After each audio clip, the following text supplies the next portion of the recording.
sand the hatch and the 2 doors. That would be awesome.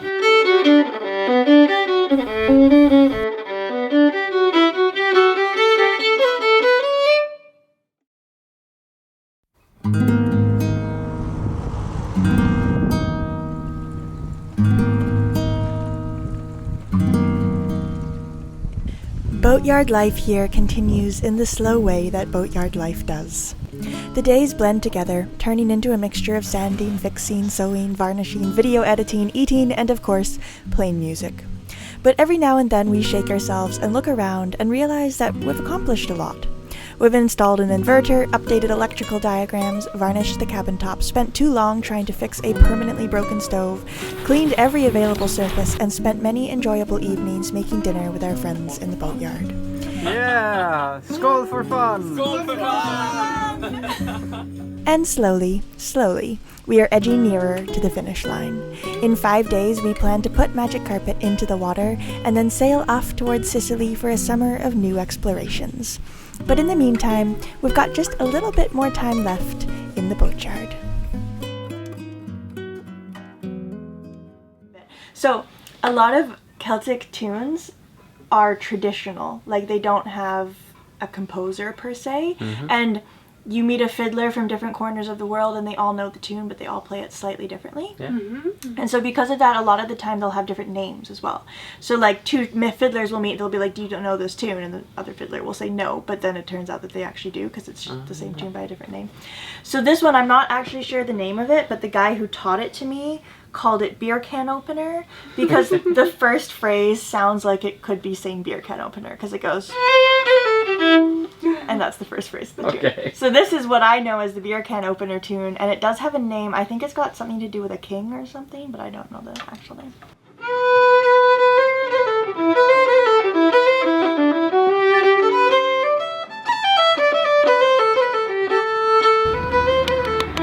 Big applause for the Dini. My task today is sanding the cabin top. As you remember, I've already varnished, but just on a few spots. So I started sanding those spots first to get them even with the rest of the cabin top. And I've started doing that with 220 grit sandpaper, but it clogged up too quick. And also I was sanding the surroundings and not only the place where I wanted to sand. So I switched to my scraper, and this has been an excellent choice. Because the scraper is pretty flat, so when you hold it well and you scratch it over the part where you have a drip, for example, or just something that is a bit higher, then you can get rid of that in an excellent way.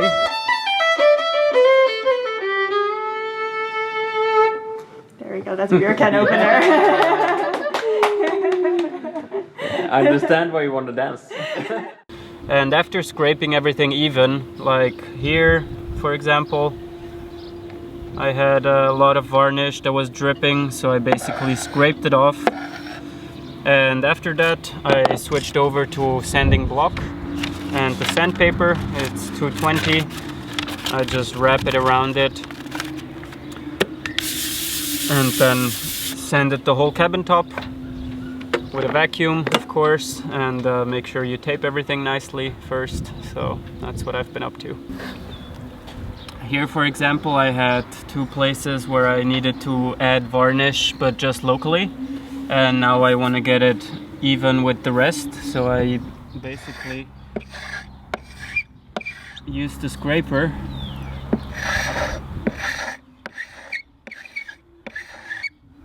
And after that I will switch to the block. The scraper is really nice because where there is nothing standing over, it also doesn't take anything. Just make sure to hold it really well, because as soon as you twist it a little bit, you really get a bad scratch into it. So it's all about control of your tool, but if you do control it well, it just takes the overstanding drips. Also, it's been really handy for those little tiny spots in the white paint that were not even. So now that I want to correct it and get a super straight white line, I go over the few places where I see the white in order to have varnish, wood, and the white cabin top separate afterwards. And here also my scraper comes in handy.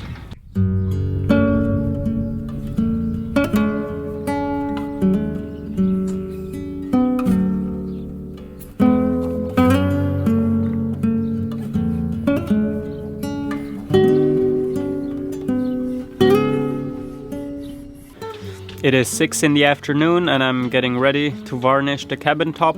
I don't expect the nicest results, and it is what it is. It's the regular maintenance that the wood requires. So we'll have to apply a few coats of varnish and there will be dust in it. Also, it's not avoidable to varnish in the sun. I waited until now so the sun is not strong anymore. But the last few evenings, as soon as the sun went down, it was incredibly humid in the air, over 80%, and it was literally dripping all over until the morning. So obviously I don't want that, so I better get going now.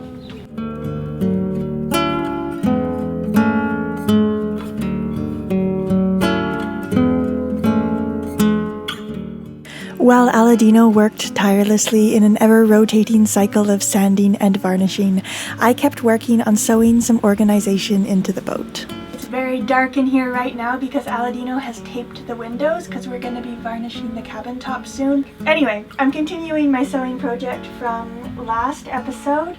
So this is the Bulkhead Organizer and I'm just continuing with sewing the seams down, and then I will add some pockets and I will stick it up on that bulkhead right there and we can put our sunglasses and flashlights and whatever else we need in there.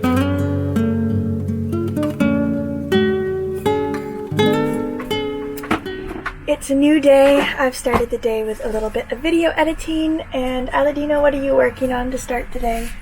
I'm trying to install the inverter. Ah, oh, exciting. Oh, I didn't even know that. Cool. Okay, this is very exciting. We're getting an inverter this year. We didn't have one last year. Just a small little one. I think it's the smallest one that Victron makes, right? Yes, exactly. Yeah, it's a 250 watt inverter. So we're going to be able to plug things in like in a normal house. Some things. 250 watts is not very high, so hence we still do need like the drill blender that we showed you in the other episode, because that's 600 watts and we wouldn't be able to plug that in. But for charging things that don't have USB chargers... To charge the drill, it's enough. To charge the drill, it's enough? Mostly we got it not to buy adapters for every camera, so we can charge the drone with it and the Canon camera that we have and the drill. Basically, it's those three items. Yeah. And in case one of those MacGyver laptop chargers would go to hell, then we could charge the laptop with it. Yeah, I'm so excited. It's going to be so fancy to have an actual outlet on the boat. Too fancy for this size boat. And it's a 240 volt. 230. 230 volt? Okay. Yeah, the European system, because I know a lot of you who watch are from the States or from Canada, and we use 110 there. But this is one of the European inverters. So yeah, exciting.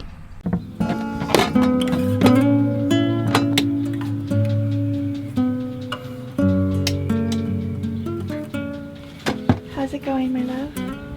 Pretty good. Are you thinking of installing it under the chart table?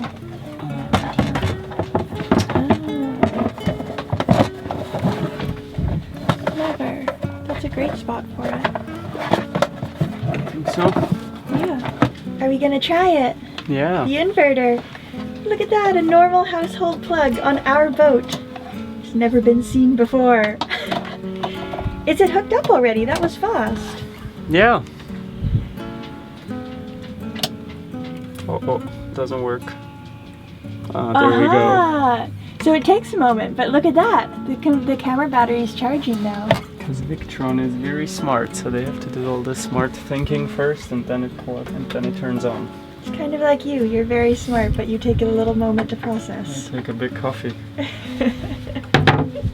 Shall we try that? Shall we pour a coffee on the Victron and see if it works any faster? That's okay. Slow is better. Awesome. Let's see how long it takes to explode. Oh god. Later that night, after a lovely dinner with friends, I gave a little concert with my violin. After being asked if I'd ever written my own music, I decided to play this tune that I wrote somewhere around age 5. Take a listen. My parents took me to Vancouver at age 5 because I lived in a small town close to Vancouver. And they took me on the SkyTrain, and it's basically like Vancouver's subway system, but they call it the SkyTrain because sometimes you're above the ground, not even that often. Anyway.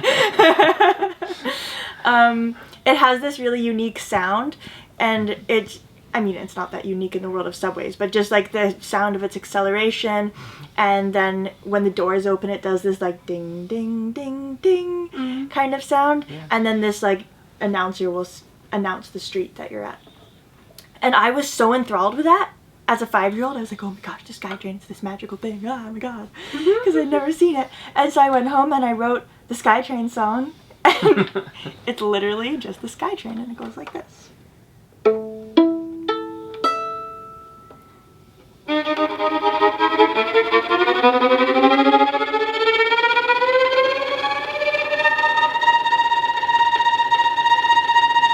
Now we're slowing down.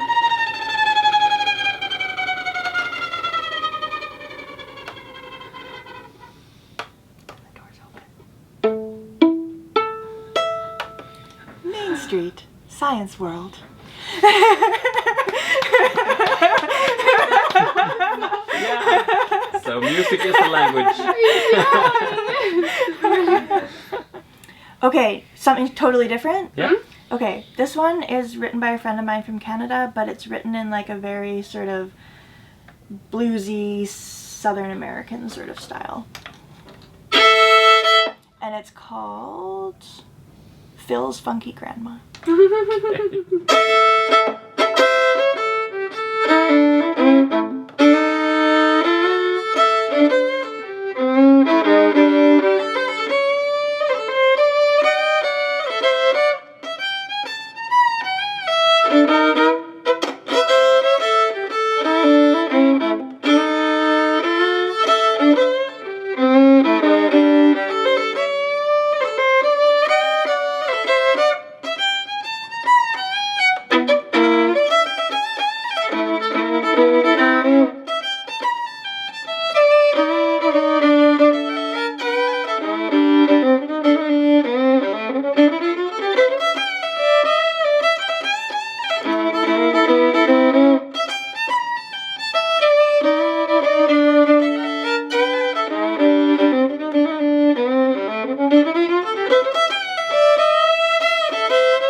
There we go.